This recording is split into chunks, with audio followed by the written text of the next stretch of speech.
Of late, I've been playing a lot of roguelikes on the Nintendo Switch. I thought I'd put together my top 10 list of my favourite roguelikes. Now, on this list, are going to be some roguelikes which you expect to see within the list, but more importantly, there'll be some games on the list which you probably wouldn't expect to see. You'll probably be thinking, Scott, what are you going on about? I've not heard of that game. But that's the whole point of these top 10 lists. Hopefully, you'll find a new game that you haven't seen before, and that's what I'm hoping this video would do. It'll help you guys find the new game. You might be able to try it, you might like it, you might want to play it. And in turn, I'm hoping you guys can let me know in the comments your favourite roguelikes, because I'm sure there's plenty I haven't seen or played of, or played enough of, or even heard of. And I would love to update this video later on in the year with some of your recommendations. So this is purely just my top 10 list of roguelikes. The order you might not agree with, but that's what these videos are all about. I'm sure there'll be some which you probably think should be ranked higher, and some you should be ranked lower. But the main thing is that we share some new games with each other. So without further ado, let's jump straight into the top 10 list. Now, I couldn't make my mind up with the 10th spot, the final spot on my list. I couldn't work out what to cut off. I knew there'd be some honourable mentions, as there always is when you do these top 10 lists. You get to the end and then you think of other games which you think, oh, maybe that should have been the list. So you sort of want to mention them to give them some honour and the credibility they deserve. So I thought, you know what, I'm going to use my 10th spot and the 3 or 4 games which I couldn't decide on which one would make it. So my 10th spot is purely honourable mentions. So I'm going to start off with Darkest Dungeon. Now, the reason for this one being the honourable mentions 10th spot is purely because I've only played it for not even an hour. I've only got this game last week, and I know that there's a first and a second one. I wanted a second one because I heard it was very different, but I got hold of this Darkest Dungeon, and I really just haven't played enough of it to make my own mind up on how good of a roguelike this game really is. Obviously, you can see I've got it here physically, but that is available digitally as well. But yeah, that's why that one made my 10th spot. Now, sharing a 10th spot with Darkest Dungeon on honourable mentions is Steriden Binary Stars. Now, this game is a very expensive game because it was a super rare release. It featured in my top 5 video back in 2022 or 2023 on the top 5 most expensive games for the Switch. And I actually only showed footage of that digitally because I didn't want to pay out the money for how much it was going for. So at the moment it's going into triple figures. It's gone silly money. However, it is a shoot 'em up. It is a vertical shoot 'em up, which are very, very popular, and it is a roguelike. So crossing those two genres together, it's going to be a very popular game, and it is a very good game. However, again, I haven't even played an hour or more of this game, so I didn't want to necessarily I haven't got a full opinion cast on it yet from my little player knowledge of the game. So that is why I've kept it at number 10 honourable mentions. And also, since I purchased it digitally, it's actually no longer available in the eShop. Correct me if I'm wrong. Look up in your region perhaps, or let me know in the comments of time of editing this video, when I went to make the video, doing the pre-planning for it. I looked on the eShop and it didn't come up. So maybe that's what's pushed the physical price up perhaps. Who knows?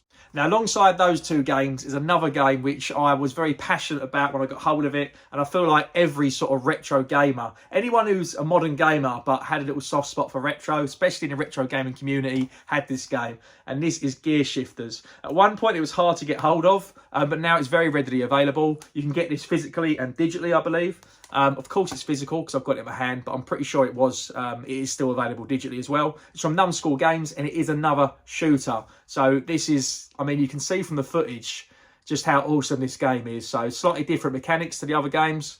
Yeah, really, really cool, fun game. It hasn't got all the full elements of an actual true roguelike, I don't believe. But again, I've only played a couple of hours of this. It was too hard for me. I got stuck, gave up too quick, and I had other games in my backlog, so I put it down to come back to it, and then you get distracted by other great games. I never came back to it, but I'm aware of how good it is. I told other people about it. They got the game, they loved it, but I've probably played this only for a couple of hours or so and only passed so many of those levels.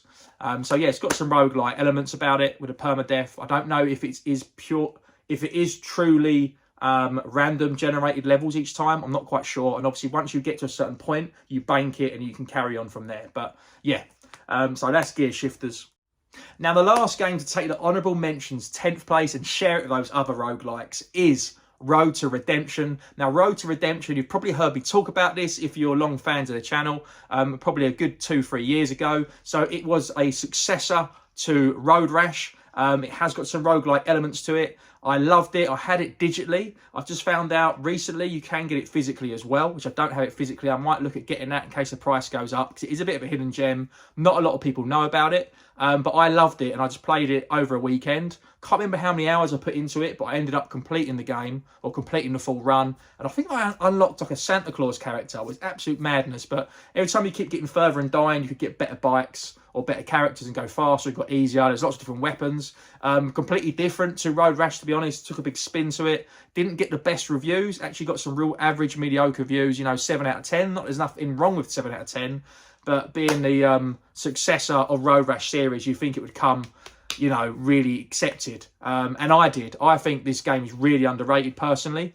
The only reason why it's gone to the 10th place, a bit like Gear Shifters, I haven't played it for a very long time, so it's out of my memory. I've played so many more great roguelikes since then. And to be honest with you, I'm not even entirely sure it is a true roguelike. So maybe we should get some clarification on what an actual roguelike is, perhaps. Excuse me, but what is a roguelike? I'm glad you asked. No one knows, but now I've got your attention. Make sure you listen to the Unofficial Controller podcast on all good places you get your podcasts from, such as Spotify. Right, I'm glad we've cleared that up. We can finally move on and put that behind us. Now we're all in the know, and we can move on to number 9 in my list of roguelikes. And number 9 spot goes to, a lot of you probably think this should go higher, but I've stuck it at number 9. I'm sorry, Vampire Survivors. Now, the reason why I've kept Vampire Survivors at this spot is because there's a game exactly like it. I'm sure it's copied and skinned it in a way. Took a lot of the mechanics from it. Pretty much plays the same. And I preferred that game. And that game features later on in this list, a little bit higher up. So for me, those two games came out at similar times. I played them at similar times. And then once I discovered the other one, Vampire Survivors, got put to one side. I did try to go back to it recently when I was putting my list together for this video. And I thought maybe it should be higher up on the list, because I'm sure it upset a lot of people. But I just found it a little bit too difficult. I haven't played it 2-player co-op, and that probably pushed it more further up the list. Apparently people say it's brilliant 2-player co-op, and I've only unlocked a few characters and put in a few hours to it. So perhaps later on it might go higher. But yeah, there was another game of this genre, of this type of roguelike, you know, plays exactly like it, and I preferred it so much. So that you'll see that later on. But yeah, let me know where this would feature in your top 10 lists. I'm sure there's a lot of people out there who would probably have this in their top 3. But hey, this is my list, so yeah, let me know yours if you think different. Now, that game is still very cheap. Digitally, it's only $3.99. Like I say, it's not physical yet. Will it get a release in the future? Who knows? I heard it was ported over from a mobile game. It is a mobile port, apparently, so I don't know. There's plenty of DLC, I believe, on it, so it's got a long fan base. But yeah, it's still a cheap game, so if you haven't heard of it, I'm sure you have. If you've watched any roguelike videos, top 10 lists or top 15 or 20 or best roguelikes of all time, I'll be very surprised if Vampire Survivors doesn't feature on that list. So let's get on with number 8 in my list, and that is Skull the Hero Slayer. So this game is available physically and digitally. I have very much enjoyed this game. Very similar to another game which may come up right next after this, and I was umming and ahhing again which one to put it on, the you know, where to put the list. I'm sure a lot of people probably haven't heard of this. It plays very similar to some more popular, like you can see from the footage, some more popular roguelikes of the genre. This sort of side-scrolling, you know, 2D aspect and artwork, platformer, action platformer. And yeah, it's a really good game, really cute little character. But again, I just had so many games to get through, and I just haven't, it didn't click with me to want to play it more, to send it further up the list. So as we go further up this list, there's games which I've played lots of hours on, especially when we get to the top 3. For replayability wise, I've got to consider all these factors, originality, etc. So for me, this one just takes the 8th spot. So that is Skull the Hero Slayer. So let me know if you've played Skull the Hero Slayer, because again, that's probably one that not a lot of people have heard of. This next game, which is very similar to that in the way that it plays, I'm sure everyone has heard of, and is probably again in the top 3 of most people's roguelike lists. So this might upset a lot of people of how I've positioned it. The next one is going to be Dead Cells. Now, Dead Cells is available both physically and digitally. There's actually a good 3 versions or so available on the Switch. This is a Castlevania collection I went for, which I think is the more slightly pricier version at about £30, and there's lots of DLC for it. I've got a friend, Alex, who's Star Gamer, who's actually put in like a good 100 hours or so on this game. But I actually couldn't work out which one I preferred out of Dead Cells and Skull the Hero Slayer, and I kept sort of umming and ahhing with it, and I went back and played both of them a little bit more, and I can see why a lot of people really like this game. I can see why it's always going to be in a top 10 list, and the fact that I've got it 7th in a roguelike probably would upset a lot of people. I'm sure a lot of people this would be in their top 3. If not, this might even be number 1 or perhaps number 2. But yeah, for me, they're not all games are for everyone. I like something a little bit different. You might see a bit of a pattern or trend as we move further on the list. But yeah, I like something a little bit more light-hearted, a little bit more fun.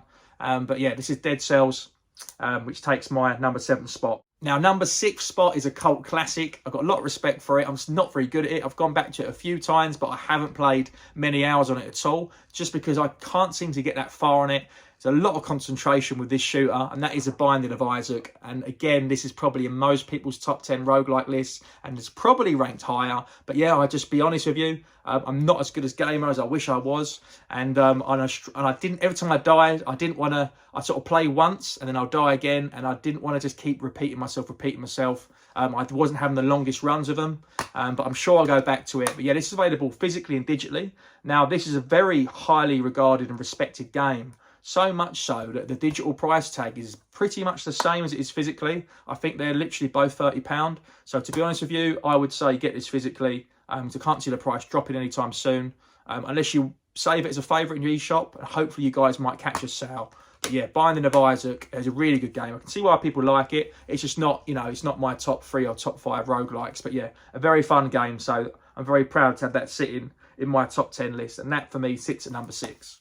Now, number 5 is probably a game that none of you guys have heard of, and it doesn't get the respect it deserves, to be honest. I'm sure it's not all polished. It's not like the other games you've seen before. It's a little bit different, a little bit more quirky. You have some games like deck builders, etc., and it's a different sort of audience and genre, and that's kind of what this is. It's Dicey Dungeons in at number 5. Now, it's a super rare game, but don't let that put you off. It's very cheap. There's a reason for it that it might be cheap. So physically, it's only like £20 at CEX. I got this at launch, so I didn't have to like pay, a premium or anything. I just paid what it was with all taxes, probably £30+ with shipping. And I just like the look of it. I always watch the trailers of all the super rare games. For example, I watched the most recent trailer for a super rare game. I didn't like it, but I bought the both previous 2 before that. So I just watched and judged myself. And I thought this looked really fun. So I played it, and yeah, I had a really good time with it, really enjoy it. And I've played it quite a few times and gone back to it. And since I've put this list together, I know once this video is done, is this going to be the first cartridge that's going to go back in, I'm going to play. So I haven't completed it yet. There's a lot of characters to unlock, and there's a bit of a theme with the other games coming up. I really like that feature of unlocking characters, having a different play experience. But yeah, it's more slower, more relaxed, a little bit more fun, more tongue-in-cheek. That if you concentrate all the time, so it's a bit of a deck builder with like dice elements. So yeah, really, really enjoyable game. Very underrated. I think the reason why it might be so cheap, to be honest, I think it got released on Games Pass. So if any of you guys are Xbox fans and you've got the Game Pass, please let me know. But I come on and off of Games Pass. I've not put my Xbox Series X on in months, but last time I did was to turn the subscription off, and I think I did at some point when I had the subscription turned on. I'm pretty sure that come up, so that might have dropped the price for some people. But yeah, I've had some good fun with that and played, well over 5 hours or so on it, and it's a decent game. So yeah, I'd say check that out. Don't sleep on Dicey Dungeons. So that takes my 5th spot. Now, my 4th spot, I don't have a physical copy of it. I've been wanting it for ages. I'm going to say what it is, get it out there. Cult of the Lamb. Now, I've heard lots about it. I believe it's from Devolver. Lots of my friends have said you've got to check it out. And I just haven't stumbled across it. I've looked in the odd game, looked in the odd CEX. I didn't want to pay the money for the shipping. I've tried to put bids in to get some cheaper ones on, Vinted and eBay and that sort of stuff. And I was away in Manchester just past week or so at a games convention, and I was staying in Airbnb. I take my Switch, I docked it up. I had a few beers. I was scrolling through the eShop, and I just thought, you know what? I'll just have a look at some games. And I stumbled across it, so I couldn't believe it. So yeah, so I managed to get the game on sale, and it's actually currently on sale at the moment. Cult of the Lamb is, I haven't wrote down, but yeah, so it's both, physically and digitally. But yeah, I'm hoping it's still on sale. If it is, I'll pop it on screen. But yeah, I got a really good deal on it. And I had some credit, etc., and some reward points. So I actually managed to get the game for like £4 or £5. So I was absolutely buzzing about that. And the reason why this game has gone so high, and we're into the top 5 and it's sitting at number 4, is purely because I keep describing it to people when I'm on different chat groups and stuff and different Discords. I keep saying it's literally like Animal Crossing meets a roguelike. It's really, really fun. So you're sort of going out, you're doing your roguelikes, doing what you got to do. And you know, like when you die or when you finish a run, you go back to your base and you sort of look at different weapons, etc., don't you? And permanent upgrades for your next run. That's sort of what roguelike's all about. And with this, you sort of, at the end of each run, you know, you can sort of convert someone. You take them back to your little camp. And then you convert them to one of your own. They're sort of preaching for you, get them to do jobs, get them to cut, you know, timber, trees to make logs and timber to make materials, carve stone with an axe. And yeah, there's some real, you know, planting, de-weeding, even clearing up feces. It's literally like Animal Crossing. It's quite funny, but it's very sort of dark sense of humour. A really, really fun game. You can see what sort of roguelikes are like. I told you there was going to be a bit of a theme, a bit of a humour side to it, and a little bit something different. A bit more light-hearted, and yeah, it's a really, really fun game, and it's not fully intense. I like the ones where you can have a little break in it, and I think that's where I struggle with, like Dead Cells, for example, and the Hero Slayer, Skull and Hero Slayer. I like the ones where you do something, then there's a little break. So that's what I really liked about Cult of the Lamb. So it's quite short little runs, and then you can go back, regroup, go again. I really like that element, and that's probably what you're going to see in the next one coming up. So let's move further on up the list. So now we're in the top 3, something that everyone's been waiting for, and people have probably skipped through this video to get to the top 3 and then straight in the comments saying how wrong I am. But no, I embrace that. Please let me know what roguelikes should be higher up and which roguelikes aren't on the list that should be in the list. I would love to hear from you guys. Please let me know. And also in the description of this video, there'll be a link to my Discord. So if you guys are regular fans of the channel, please jump in there. There's lots of people, good friends in the channel. And you can let me know in there as well. It'll be good to chat all things roguelikes with you. And after this video's done, I might have to take a little break from roguelikes and explore a different genre. So it's been a heavy couple of weeks or so. But yeah, so we're into game number 3. So this is my top 3. My third game is Brotato. Now, Brotato, I got it digitally. This is the one that's a bit like Vampire Survivors. I played them at the same time. I actually did a live stream of Brotato and Vampire Survivors a long time ago, which you can go back and watch. I played one of each and I was going to compare, say which one's better. And I've had so much more fun with Brotato. I kept replaying it. I love how you do a wave once a wave's done. I think it's like waves from level 1 to 20. So it's not the longest game in the world. You can see when it's going to end. And they start shorter and easier, get progressively hard, which of course they can. But they're very short with a timer. Bit like Vampire Survivors, it's auto-aim, auto-fire, so you're just moving and controlling your character. However, on Brotato, you can actually turn that feature off, but that's hella hard. I haven't done that. But yeah, you get to upgrade your weapons between each wave, which is really good. They're really short and quick and fun, and you can have like, up to 6 weapons. You can combine weapons. You can have like 3 different tiers of power of the weapons. You can have melee, you can have close combat, long range combat. You can have shotguns, Uzis, all these different artillery guns. You can tell that we're in the top 3 now because I'm really, really passionate about it. It's really, really fun. I'm really enthusiastic about it because it is a really good game. It's very underrated because it got overshadowed by Vampire Survivors.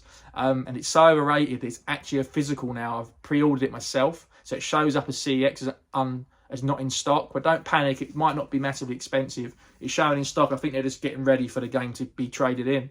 Because the game, I've pre-ordered it, it's not yet come out. I'll check on a pickups video to make sure it's PEGI rated, that it is, you know, UK PAL. But obviously it's all region free, so you can play them, but whether it's got that resellability here in the UK, we'll have to find out. But yeah, Brotato, let me know what you think from that footage, and watch my video of Brotato versus Vampire Survivors on a previous live stream. You head over to my channel and you can see that on there. But yeah, an absolutely awesome game, and I could do a whole video talking about this. So I'll keep it short and sweet, and let's move on to the second spot. So my number 2 spot, I've been speaking about quite a lot lately, and if you've been watching my other videos and you are subscribed to the channel, you would have seen this come up already, because I've already played a whole run of it and showed you the first boss, played like a good 30-40 minutes or so, and that is Ship of Fools. Now, since I last done that video, I have learnt a hell of a lot since then. I've played co-op since then. I've actually not completed all 3 runs, completed the first 2 runs, got to the final boss, what I believe is the final boss. I've unlocked different characters. I've just realised that you can speak about that. Hold on, let's rewind a second. Brotato, the reason why I love it so much, there's so many different characters. Like literally, I'll put a screenshot on the screen. I haven't been able to. I might have unlocked them all. But yeah, say there's 50 characters. I might have like 40 or something. There's so many. There's so much replayability. So I forgot to mention that. So maybe I should push Bro Tato up the list. But no, Ship of Fools. Very, very, very fun game. Really, really good. I keep on going about it lately. So fun co-op as well. Only done it a couple of times. But yeah, it's so addictive. This game, I literally, as soon as I die, right, one more run. As soon as I die, one more run. And they're quite long runs as well. Really, really fun game. So you're two little comrades on a boat. If you're playing one player, it's just you. And you've got two cannons. One of them can be auto fire on the cannon. So it helps you out. Obviously, you've got no chance. And you get different trinkets, different ammo. It's really, really fun. Very wacky game. And you've got all these different sea monsters coming at you. And you sort of move along this chessboard and you choose what direction you're going to go. You might get money, you might have to get wood to repair your boat so you don't, if you take damage from these little sea monsters and creatures. And it's all about basically getting as many trinkets and stuff like that as you can on your boat, like better ammo, exploding ammo, things that up your power, on all that sort of stuff. And you do get some sort of lucky dip spaces, and sometimes you might get a curse like a vase and it will make your cannon go down. But if you complete the run with the defect it's giving you, like the curse, then you'll get a really high reward for the next run. So it's a really fun game, and I believe there is some DLC on it. I've only owned this game for I think 2 or 3 weeks, and I've done 20 hours more on this game. Really, really fun. I'll definitely play this more. A really, really good solid game by Team 17. You can get it digitally, but it's actually still available physically. Don't go to CEX, guys. Go to Super Rare, the actual website, because there's still stock left. When I looked, there was like 10% left. Very underrated game. I'm really quite surprised. I think it's because people think it's just co-op. So if the trailer looks like it's co-op only, so that would have put a lot of people off. But I've only played, out of the 20 hours I've played this game, I've only played one of those hours or two co-op, and I've got just as far as one player as I would do co-op. It's a lot harder, but I've done it. I've persevered. But yeah, this is a really, really good game. If you want to see more footage on it, go back and watch that video. But yeah, let me know, guys, if you have heard of this game. So I'm pretty sure some of these games now in this top 10 list you haven't actually heard of, or haven't seen or played for yourself. So yeah, Ship of Fools takes number 2. Now, I know there's been some shocks in this top 10 list, and there's been some games which you wasn't expecting to see. And there's probably been a few games which you haven't seen come up yet, and now we're up to the first ones. You're probably livid. You're going, there's no way he hasn't mentioned that game. Now, my top 1 game isn't actually a surprise. This one, I'm sure no one will disagree, or no one will ever pop at me. I'm sure there'll be someone, but yeah, some of the others, Road to Redemption, Bro Tato, Ship of Fools, some of the other games people might not have heard of and be like, that shouldn't be in there. But that's my opinion. I really enjoyed those games. But this one, I'm sure a lot of you can agree with me, and this won't upset too many people. A game from Supergiant. This is Hades. This game is so good that even physically now it's gone like AAA Nintendo prices, like close to £50. But yeah, this is never going to drop in value, I don't think. They have had sales of it digitally, but I played this game so much a few years ago when it came out. I didn't even know what a roguelike was at the time. I don't think I knew what I was playing. I just thought, wow, what is this perfectly beautiful game where the story is amazing, the weapons are amazing, the fact that it remembers when you die and go back, the little tongue-in-cheek sort of comments, it's really clever, the artwork. And no, I know, like obviously in roguelike, no two runs are supposed to be the same, but this is really like your decisions every time. I never had the same loadout, whereas on some of the other games I could have the same loadout, I could choose it again. Like you won't get the same loadout. It's so random, and the different doors and different buffs that you can put together from the different gods you help out. And I haven't even completed it. I haven't got all the way ascended out of hell yet, but I'm sure, I'd be really surprised if someone hasn't played Hades, but if you have not played it, you really are missing out. I won't go on too much because I'm sure you have played it, but you never know. There might be someone out there who hasn't. But this game, I couldn't not put it number 1. I really couldn't. I just feel so strongly about it. It's such a good game. Yeah, unfortunately, some of the others for me, like Dead Cells, there's some Vampire Survivors. If I watch top 10 roguelike videos on YouTube, they're always up there in the top 3, but I want to do something a bit different and be really truthful about my list. But yeah, this Hades, I couldn't knock that down at all. This is just, it's so good, and I'm really looking forward to the second one. And I think I'm going to go back and play this with Dicey Dungeons after this video is edited and published, because I really enjoy that. But yeah, I'm going to keep this short and sweet. yeah, the Discord is available in the description. Please also subscribe. It's completely free. Discord's free. So yeah, it'd be great. It's great to support the channel in that way. It doesn't cost you a penny. Yeah, if you like this video, please leave us a comment. Let me know your, even if you don't like this video, just let me know your opinion and what roguelikes you like. So I'd love to hear from you guys. And who knows, I could feature your, I might use your comment and feature your recommendation in a future video. I know there was someone before actually mentioned, I don't know if it's Rogue Legacy. There was I think it might have been a super rare game actually, like a sort of beat 'em up, co-op beat 'em up. I had Rogue in the title. I watched a trailer of it. Wasn't sure it was for me, but I will keep an eye on that. So yeah, apologies, can't remember your name, but I know you've mentioned it a couple of times. I really appreciate you bringing that to light. I have saved it on my eShop to see if it does come up on sale. But yeah, I'm going to keep it short and sweet. And make sure you do check out the Unofficial Controller podcast on any good place you get your podcasts from. I listen to them on Spotify, but yeah, they're available anywhere. But I'll keep it short and sweet. Cheers, guys. I'm Scott from Marathon Gaming. See you soon for another video. I'm going to sign out this video by leaving a trailer for Format in Liverpool. It's at the end of September. I believe it's on the 26th and 27th September. It's on a Thursday and Friday. I'll leave information in the description to this video if you guys want to go. I'll be there. There's a 25% discount code if you guys do want to come along as well. In the description you can check out and let me know if you are interested in this. I'm going to show you a trailer for the event in a minute. It's basically a Mecca nightlife gaming convention rather than anything I've been to before. I've heard it's very different, heard a lot of great things about it, so see for yourself. You see the trailer in a second, but let me know if you are interested in this because I might have a pair of tickets I can give away and we can discuss that in future videos. Cheers.